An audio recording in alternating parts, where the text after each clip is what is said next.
Welcome back to AI Paper Podcasts. Let's get straight to it for this deep dive. So you're in AI research, maybe an ML engineer, trying to keep up with that fire hose of new papers. You find something really promising, you want to try it, maybe build on it, but then nothing. The code's just not there. It's kind of astonishing, really. In 2024, only about, 21% of papers at the big ML conferences actually shared their code. That stat comes from the paper we're looking at today. So today, we're diving into a potential fix for this, Paper2Code, and specifically the PaperCoder framework. Basically, it's a multi-agent LLM system. It reads an ML paper and tries to automatically generate a working code repository from it, like an AI assistant reading the paper and writing the code. Now, for the quick summary, maybe for our short-form listeners, PaperCoder works in three main stages: planning, analysis, and then generation. It uses different language model agents for each step. The key thing is it aims to create a functional code repo just from the paper itself, and it's shown good results, beating other methods on the paper benchmark. All right, let's unpack how this actually works and, what it could mean. Yeah, that lack of code, it's a real drag on progress, isn't it? Like the paper points out, reproducibility, it's not just some nice to have, it's fundamental for science. It's how we check if results are real, how we build on things, how the whole field moves forward. And when that code is missing, researchers, they waste tons of time trying to recreate implementations from scratch. It's just inefficient, slows down innovation. Totally. And what seems really clever about PaperCoder is its whole approach. It's not just throwing the paper at a big LLM and, hoping for the best, which the researchers actually call the naive approach. Instead, PaperCoder tries to mimic how a human developer might tackle it, breaking it down. Exactly. Into those three phases: planning, analysis, and generation, a structured process. And what's really ambitious, I think, is the goal to generate these complete, faithful implementations using only the paper. That really sets it apart from older work that might need, say, code snippets or API docs to get started. PaperCoder wants to go straight from text to runnable code. Okay, let's zoom in on that first step then. Planning. What's happening there? What does PaperCoder actually do in this planning stage? Right, planning. So the goal here is to build a high-level blueprint, a roadmap for the whole implementation. The paper mentions four key things PaperCoder creates here. First, an overall plan. That means identifying the core modules, the main functions needed to implement the paper's ideas, the experiments, kind of like outlining the project structure. Right, you need that overview before you start coding the details. Makes sense. So, after the overall plan. Next up is architecture design. This gets more concrete. PaperCoder actually generates UML diagrams, class diagrams, and sequence diagrams. UML. Okay, for folks maybe not deep into software engineering. Yeah, so think of class diagrams as mapping out the system's components, the different code classes, and how they relate. And sequence diagrams show how these components interact, like the sequence of calls when the program runs. The paper actually shows the prompt they use for this, and the output includes things like program call flow, file list, and data structures and interfaces. It gives a real structural picture. Okay. So visualizing the architecture helps clarify the structure and the interactions. Got it. What's the third part of planning? That's logic design. Here, the focus shifts to dependencies between the different files that will make up the repository.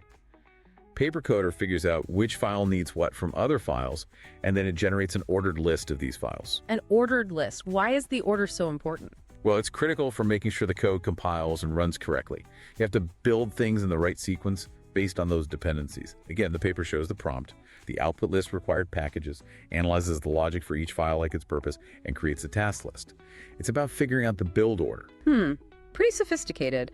It's not just listing files, it's understanding that flow. Okay, and the last piece of the planning puzzle. The final element is generating a configuration file, usually a config.yaml.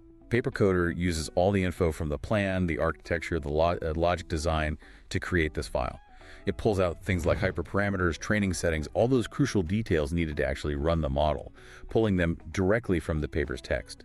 The prompt for this specifically targets those training details. Okay, so planning lays a really solid groundwork. Then we move to stage 2, analysis. What's the focus there? Analysis is where it gets really granular. Planning was the big picture. Analysis dives into the fine-grained details of each file and function identified earlier. It looks closely at the required inputs and expected outputs for every little piece, how they interact, and any specific algorithmic constraints or design choices mentioned right there in the paper. And the input for this stage is the paper plus everything from the planning stage, yeah. What comes out of this deep dive? Exactly. The paper and all the planning artifacts feed into it. The output is a set of detailed file-level analyses. These are essentially precise specifications for each file, guiding exactly how the code should be written in the next stage. All right, plan done, detailed specs done. Now for the main event. Stage 3, generation, the coding part. Yep, this is where the code actually gets written. PaperCoder generates the source code for the whole repository. But the key thing is, it's not doing this in a vacuum. It's guided by everything from the previous stages, the plan, the architecture, the logic design's ordered file list, the config file, those super detailed analyses. And crucially, it sticks strictly to that ordered file list created during logic design. That ensures dependencies are handled correctly as it generates the code file by file. So the million-dollar question for researchers like us, does it actually work? How effective is it? How do they evaluate PaperCoder? Right, evaluation is tricky, especially when you often don't have the original author's code or, perfect test scripts to compare against. That's a huge challenge. The authors tackled this pretty thoroughly using 2 main strategies, and they built a new benchmark for this, Paper2Code, using 90 recent papers from top conferences, ICML, NeurIPS, ICLR. 90 papers is a solid test set. Okay, what were the 2 evaluation strategies? So the first one is reference-based evaluation. This is for the cases where the original authors did release their code. Here, PaperCoder's generated repository gets compared directly against that gold standard author code. They used an LLM, specifically GPT-4All, prompted it to score the generated code from 1 to 5 based on correctness, completeness, accuracy, implementation choices, all relative to the original repository. The paper shows the prompt for this. Makes sense. Direct comparison when you have the ground truth. But what about, well, the majority of cases where the original code isn't available? That's where the second approach comes in, which is quite innovative, reference-free evaluation. In this scenario, the evaluation relies only on the research paper itself and the code PaperCoder generated. The same evaluation model, GPT-4o, is prompted differently. It has to infer the requirements from the paper, critique the generated code, and again assign a 1 to 5 correctness score. It's looking for logical flaws or deviations from what the paper describes. The prompt for this is also in the paper. That's really interesting. Using the LLM itself to judge the code against the paper when there's no reference code. So what did the results show? How did PaperCoder stack up? The main results are in Table 1. And the big takeaway is that PaperCoder consistently did better than the baselines they tested against methods like ChatDev, MetaGPT, or even just giving the abstract or the full paper directly to an LLM. This held true across all the conferences, ICML, NeurIPS, ICLR, and for both evaluation methods, reference-based and reference-free. They got higher average correctness scores pretty much everywhere. That sounds pretty significant. The table also shows the number of functions generated, right? What does that tell us? Yeah, that's a great point. PaperCoder generated way more functions than, say, ChatDev, even though the number of files was similar.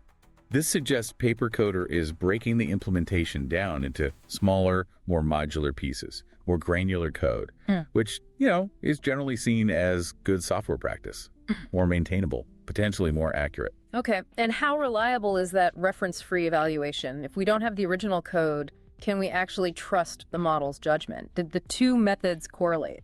They looked at that specifically. Figure 3 shows a strong positive correlation between the reference-based scores and the reference-free scores.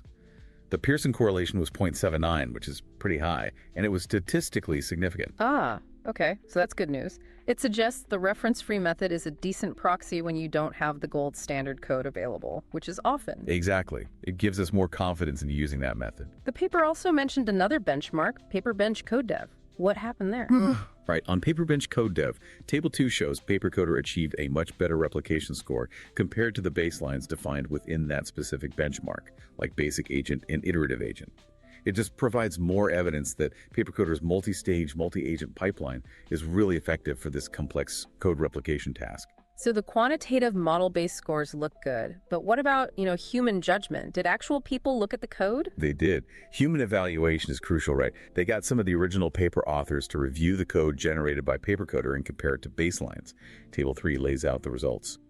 A striking 77% of the authors preferred PaperCoder's generated code. Wow, 77%. Why? What did they like about it? They mentioned things like it being more complete, having a cleaner structure, being easier to understand, and importantly, being more faithful to their original paper's methodology.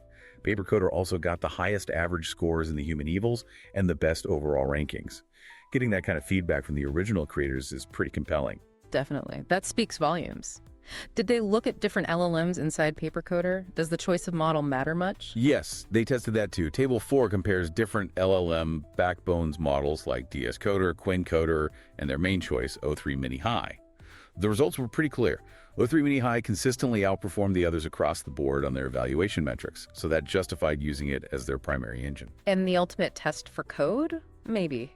Does it actually run? Did they check if the generated code was executable? Critically important question. Yes, Cable 7 covers executability. They tested it on a subset of papers.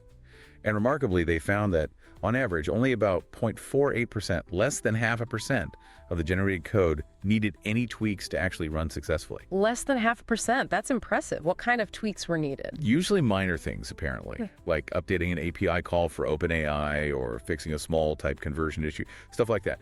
It suggests the code isn't just syntactically okay, it's generally functional robust right out of the box. Okay, so quick recap for everyone listening, especially the tech folks. PaperCoder.3 stages, planning.big picture, architecture, logic, config, analysis, granular details, file specs, generation.writes the actual code following the plan and dependencies. And the evaluations model-based, human author reviews, executability tests all look pretty promising. Exactly. It really feels like a significant step towards automating what can be a really painful part of research, getting the code working from a paper. It sounds potentially transformative. Are there limitations right now? And where might this go next? Yeah, the authors are upfront about limitations. Currently, it's very focused on machine learning papers. Extending it to other scientific fields like physics or biology would be a big next step, but also a challenge. Also, while their evaluation is pretty robust, they mentioned wanting to develop better, more automated execution-based evaluation. Meaning going beyond just checking if it runs to maybe automatically testing if it produces the results claimed in the paper, or even doing automated debugging if it fails. That'd be huge. Ah, okay. Automatically finding and maybe even fixing bugs in the generated code. That's ambitious. Definitely. But it would make tools like this even more practical and reliable for researchers. So wrapping this up, what's the main thing you take away from this deep dive into PaperCoder? For me, it's really thinking about the potential impact on how research gets done and shared. If you can reliably generate working code from papers, it dramatically lowers the barrier to entry for verifying results, experimenting, and building on new ideas. It could genuinely speed up the whole cycle of scientific discovery, make cutting-edge research more accessible. It really makes you wonder how the research landscape might shift. Absolutely. It opens up some really fascinating possibilities for AI research and maybe science more broadly. If you want to dig into the nitty-gritty of PaperCoder yourself, the code is actually open source. You can find the GitHub repository linked in our description. It's github.com/github.com/going-doer Paper2Code. Thanks for joining us on AI Paper Podcast for this deep dive.